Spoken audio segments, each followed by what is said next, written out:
Welcome to Balkans Debrief. I'm Ilva Tare, resident senior fellow at the Atlantic Council's Europe Center. Today, I'm joined by one of the most respected and seasoned voices reporting on the Western Balkans from Brussels, Augustin Palokaj. Augustin, thank you for joining us. Thank you for inviting me.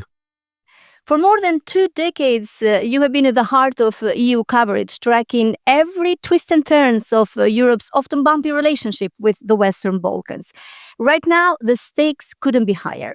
With war on Europe's eastern flank and rising populism within EU itself, the bloc's approach to enlargement is under renewed commitment, but also pressure. 5 of the 6 Western Balkan countries are official candidates, 3 are currently negotiating. North Macedonia remains stuck and Kosovo is still waiting at the door.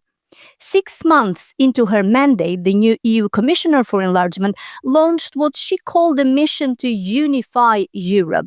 As Marta Kos puts it just last week, unity in Europe isn't just idealism. It's about shared security, prosperity, and global relevance. But how real is this ambition when it comes to the Balkans? Meanwhile, the United States has made it clear it won't intervene the way it once did in the region. And yet, President Donald Trump yesterday pointed to the Washington agreement between Kosovo and Serbia as a signature foreign policy win, saying he prevented war and would fix it again. Augustin, from the vantage point in Brussels, could Trump administration reinsert the US in the Kosovo-Serbia unfinished conflict? I will ask you that in a second, but let's zoom out for a moment. What is the current mood in Brussels when it comes to the Balkans? Has the political appetite for enlargement returned, or is the priority just to manage tensions and preventing flare-ups? I think there is definitely new momentum in enlargement in sense of more positive mood, much more positive mood than it was ever before in last, for sure, 15 years. So, as you said, the circumstances around Europe are such that many in Europe realize that enlargement is part of the process of unification. It's also peace process. It's not only box ticking financial, economic, trade exercise. So unfortunately, only 2 countries are benefiting at this moment from this. That's Albania and Montenegro, while the others haven't moved, which means that they are not using as they could this new momentum. But at the same time, European Union is continuing debate within itself, pointing to the need to reform before they enlarge. Therefore, this process is moving, and Albania particularly proves that credibility can be returned to the process. The country can do its homework if it really realizes that it can benefit from it, while European Union saw also with Albania that once the country moves, then they are better in meeting necessary criteria. That's why Albania did in 7 months more than it did in previous 10 years, by overtaking even Serbia in this process, if we count based on opening of relevant chapters in accession negotiations. And at the end, my experience in following enlargement is that we can judge the success of enlargement based on the opening and closing chapters, not based on political statements. That's why I think Albania and to a certain extent Montenegro are using this, while the others are waiting or stuck or not implementing or fulfilling the necessary criteria. There is also growing frustration among Balkan leaders, with Montenegro and Albania as frontrunners. Have you noticed any pushback or souring tone from the other candidate countries? Well, I mean, there is rightly feeling, bad feeling in Skopje, in North Macedonia, because this country was the first country to start what we call European integration, even before Croatia. I found in my articles that back in 2009, European Commission confirmed that North Macedonia, at that time former Yugoslav Republic of Macedonia, fulfills all necessary criteria and it should start accession negotiations. Now, 16 years later, it haven't started yet. So this is a huge frustration from Macedonia, and we sense this. We have some change of mood in Serbia, which for more than 3 years didn't open any chapters. And when they see that Albania is moving so fast, and Montenegro and Albania can realistically or close all negotiating chapters by end of next year or 2027, then there is a kind of signals from Serbia that they are interested to move as well. But Serbia has particular problems that has to resolve. While Bosnia-Herzegovina is, Bosnia-Herzegovina is, how to say, hostage of the political system that is created by international community, and they cannot move because internally they cannot adopt the law, while Kosovo remains isolated, I would say. Let's take it one by one. For Serbia, for instance, what will it take to get back on track? Is there a roadmap for unlocking the stalled negotiations and advancing their EU cluster system? Yes, it is. The enlargement is transparent, especially towards the candidates. So they know exactly what they need to do if they want to move. So 3 things for Serbia. First, to reform its legislation, particularly the one related to the media. Then to fulfill its obligation in process of normalization of relations with Kosovo, and then to align with the position of European Union in foreign policy, particularly on issues of relations with Russia. So there are many groups of countries in the European Union that block accession negotiations with Serbia for one or second or third reason. So they have to do all these 3 and then they will move. Back in December, Serbia was told what they need to do. There was expectation that they will do it, and the Commission will report in January that they have done it. And then EU might have moved in opening remaining chapters with Serbia, but this didn't happen. So Serbia knows quite well what they need to do. Yeah. And on North Macedonia's, is there, do you know, are you aware of any potential solution on the horizon from Brussels on the stagnation that Skopje is facing due to the Bulgarian veto? I think here also European Union, in a way, expressed its frustration for this blockade, but they are supporting Bulgaria to a certain extent, and they ask North Macedonia to implement its obligation based on the agreements that they had before, including Prespa agreement, which implies also some changes of constitutions. So if Macedonia does this, then they can move. I will remind you that Macedonia was in a way in a package with Albania, and Albania started to move very fastly when this was decoupled. So Macedonia has a chance. Unfortunately, the new Macedonian government didn't give enough positive signals that they are ready to do what they are asked. Take Bosnia. With the conviction of Milorad Dodik and the passing of secessionist laws in Republika Srpska, some are calling this the most dangerous moment since Dayton Accords 30 years ago. Is the EU prepared to do more than just keep the lead on the situation? And does this kind of instability in one country stall the progress of the entire region? Or is Brussels beginning to treat each country more individually, merit-based, as they say? I think they definitely treat each country on a merit-based approach. Bosnia-Herzegovina has internal problems. The one that you mentioned with Milorad Dodik and security issues are one thing. And here we have not only European Union, but also NATO playing an important role to prevent further tensions in Bosnia-Herzegovina. But they need to do certain reforms, which mean that they need to adopt certain laws. And this has to pass in several parliaments. I say parliaments in plural, based on regional level, the level of the federation or state level, and they are blocked. They are blocked in many ways because of this situation. But certainly, a situation in Bosnia Herzegovina, parallel with the relations between Kosovo and Serbia, are the issues of main concern of the European Union when it comes to security in the region.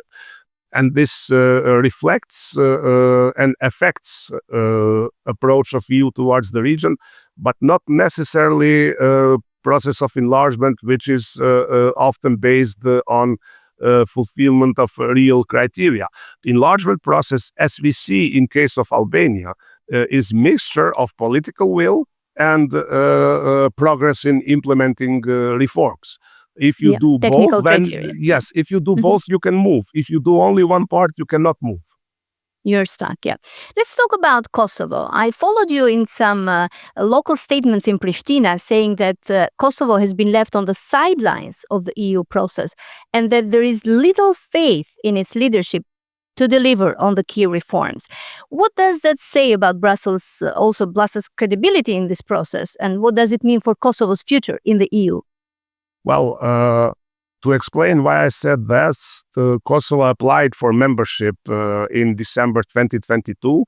Now, 2.5 years later, EU didn't even consider that application, so it is left unopened. Other countries have What moved. would it take to consider it? Well, to have Kosovo here as a candidate country? we have several obstacles. To my point, the main one is the fact that Kosovo is not yet recognized by 5 of 27 EU member states.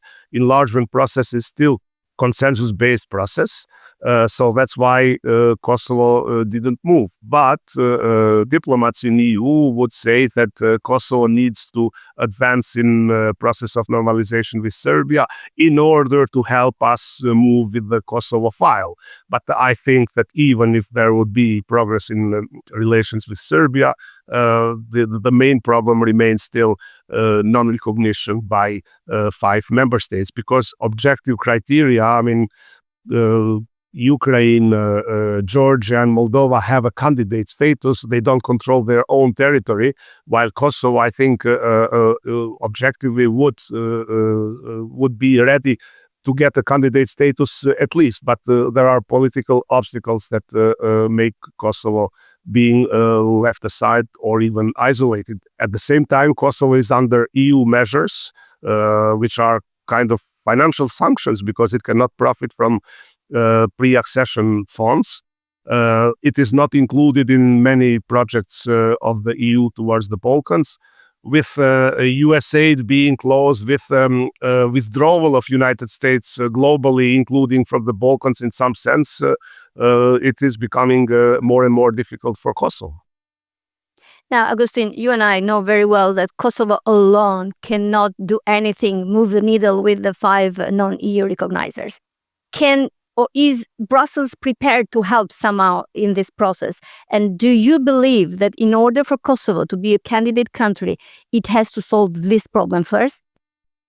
I think here I have a lot of debates with people from European Union. They try to convince me that it's not necessary, but I think that Kosovo cannot move because you have to take decisions in the Council, and decisions are being taken always with unanimity. So in order to move, the first step would be that the Council gives mandate to European Commission to start preparing an opinion whether Kosovo meets the criteria to get candidate status. So now there is a debate whether the Council can decide on this with consensus or with unanimity. So it's slight difference, but the consensus means that no one is against, while unanimity means that everybody should vote in favor. So it's a very technical and legal issue, even for the first step.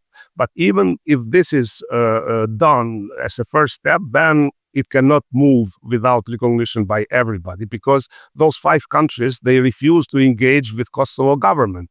And accession negotiations are conducted as intergovernmental negotiations. So you don't negotiate with EU institutions, you negotiate with all member states. That's why meetings, when they open and close the chapters, are called intergovernmental conferences. So Commission does its part of the job, which is the most important part, but the negotiations are done with the member states. So that's why I think that Kosovo needs to be recognized. And I didn't see in last 15 years any push by EU towards those 5 member states to recognize Kosovo. There is a push by European Parliament, because the Parliament is an institution which takes decisions based on democratic principle, which means with majority, while Council decides with unanimity, so they cannot move. And there was even a mood in EU saying that maybe it's good that we have member states that don't recognize Kosovo, because we can pretend towards the Serbs that EU has a neutral position on the status, while we can tell the Kosovar Albanians that the issue of the status is resolved because 22 of member states have recognized you. And this ambiguity, they thought that it's good to put the EU in a best position as a facilitator or a mediator in the dialogue. But the problem is that by this, they encourage Serbia to oppose Kosovo membership in international organizations. And that sounded very cynical. Was this a public statement or just what you hear? No, it was quite often statement given to us in the background briefings, because, I mean, if they think that it's not true, it's easy for them to say, no, it's not true. We would prefer you to speak with one voice in case of Kosovo, but they never said that. They always say that recognition is not it's not a competence of European Union, but it is a competence of the member states and national governments. But I saw when Montenegro declared independence, EU issued the statement welcoming that and asking member states to establish relations with Montenegro as a sovereign country. They didn't do this in case of Kosovo. So that's why I think that Kosovo is not treated well in this sense. After Kosovo accepted everything back in 2008, and declaration of independence was done based on the international proposal, taking into account the position and even the needs of European Union of that time. Are you aware of any increased role from Berlin or Paris to get involved in this issue, in the recognition of the 5 non-recognizers?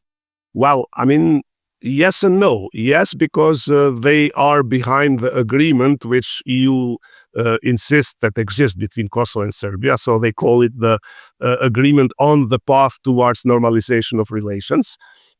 This agreement, if implemented, is kind of de facto recognition by Serbia, because it has to respect territorial integrity, national symbols, not to oppose membership in international organizations. And so in this way, France and Germany and Italy as well, they even wrote a letter saying that Serbia has to de facto recognize Kosovo.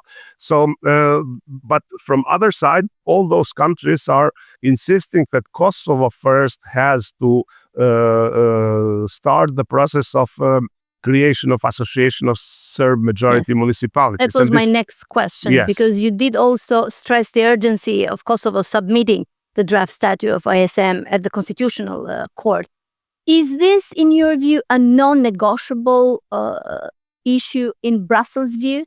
And realistically, can any government in Pristina take this step without risking serious political backlash? I think that this agreement is at the point where, for Kosovo, there is no choice, or in a sense, is it good or is it not good? I think this is obligation that those who were in power at that time took on behalf of Kosovo, and whichever government comes after, they have to implement this obligation.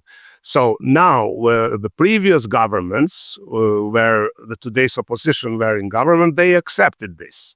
A new government accepted it in a way with a public statement, but with some caveats, like linking it to the implementation of the rest of the agreement, because they are right to say that why should we do something while you don't ask Serbia to do something else? So for this to move, for my point of view, is that the European Union has to say clearly that this association have to be in a Republic of Kosovo as an independent country, not in Kosovo without status or status neutral or something. Here we have a clear position of Germany and France and Italy, and they ask Kosovo to send to its constitutional court, not to some other constitutional court. So if Kosovo Constitutional Court says that this is not in line with the Kosovo constitution, then they cannot push for it to be implemented. But how much Kosovo is losing by hesitating on this issue, you could see from the process of membership in the Council of Europe. Last year, Kosovo was very close to become a full member of Council of Europe, while today it cannot become even with the status of the guest in that organization. So things in international relations can change. So that's why I would say that for Kosovo it would be the most important to have a united position, all political parties, government and the opposition, on this, and to move. But the international community has to help by clarifying what this association is and what it will not be. But on that, and the association is part of the normalization agreement. Now there is new leadership in Brussels on the diplomatic front. Kaja Kallas as a high representative and Peter Sorensen as envoy for the Kosovo-Serbia dialogue. Do you see any signs of fresh strategy, or is Brussels still tied to the 2013 playbook? Well, not only 2013, but 2013, 2015, and 2023.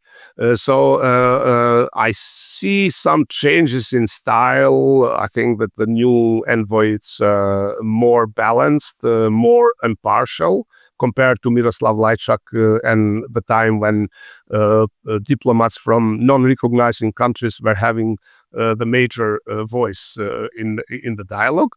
But no one from EU side would withdraw from the position that all what it is agreed until now have to be implemented by both sides. There will be no change on this.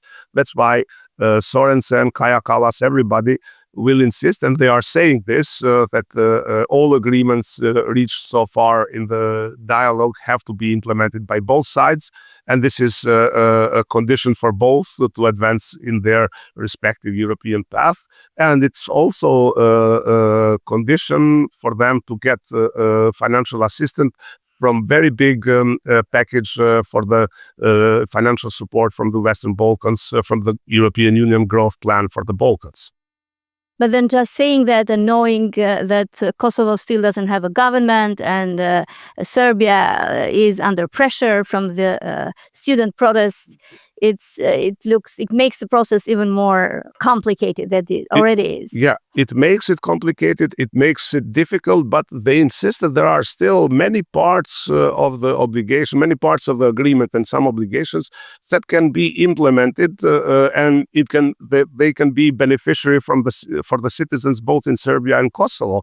But this is also conditioned to existence of goodwill from the both sides, but also goodwill from the European Union to impose their view on this. So I think that it is unrealistic to accept any big move when it comes to new political commitments by any side at this moment, particularly from Kosovo side, but this does not mean that things cannot move in implementing some issues related to energy, for example, border crossing, recognition of diplomas, and those were the results of the dialogue that is lasting for over 14 years now, and some of them are not implemented. They are not necessarily political.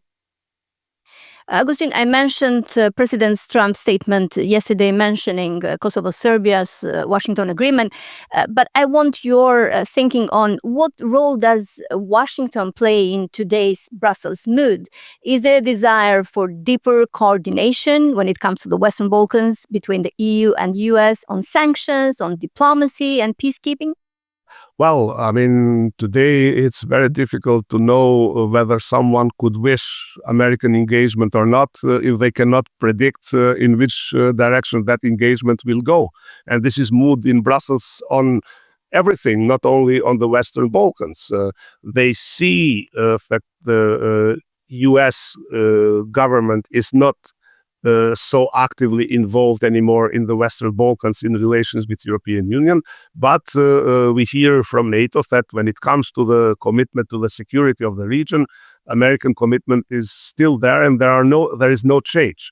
When it comes to the dialogue between Kosovo and Serbia, I mean, who knows what Trump would have in mind? I mean, he can come and say, Europe has tried for 15 years, they terribly failed, and I will fix it. So there is fear in Europe that the US will be engaged in that way. And what will this fixing mean? What exactly, is the fear because, about? well, I mean, nobody knows what it will mean, because Washington agreement didn't have much of the meaning. This was an agreement which was not signed, but both sides signed a letter unilaterally. And they took commitments towards the United States. It was more about cooperation. For Kosovo, the benefit was recognition by Israel, for example. Then Kosovo opened embassy in Jerusalem, annoying some EU member states because they said that this move goes against the EU position. But there were points like Kosovo and Serbia have to engage in promoting rights of LGBT community in 70 countries all around the world. So this was not a peace agreement or something, but I have to say that after that, I saw that President Trump mentioned that Biden administration damaged some things, that he will fix that. But Biden administration didn't do anything in 4 years apart from supporting European Union, and this support for European Union by U.S. administration during Biden mandate was clear and open. So they said Kosovo is in Europe, is responsibility of Europe, and we will support Europe in having a leading role in the dialogue. Now, I don't know what would happen, and the fear is that if there is American engagement, they can go for the quick fix, which can mean the return of the ideas of the swap of the territory or some other ideas, because Kosovo is a difficult issue, but it's not such a difficult issue to resolve if you stick to what you agreed. But I have to say also that European Union was not serious in insisting on implementation of the agreements, particularly towards Serbia, which continues saying that they will never recognize Kosovo. They oppose membership in international organizations. They lobby countries not to recognize Kosovo and even to withdraw recognition. All this goes against the spirit and the letter of the agreement. So, and EU doesn't say anything. So I think that if EU want to be engaged more constructively, they have to push both sides to implement, but to say clear that they really mean that Kosovo has to be part of international organizations and Serbia has to respect Kosovo, if not formally recognized yet. Thank you so much, Augustin, for sharing with us this not only fresh and timely perspective from Brussels on the Western Balkan countries, but also important insights. Thank you for joining Balkans Debrief. Thank you as well.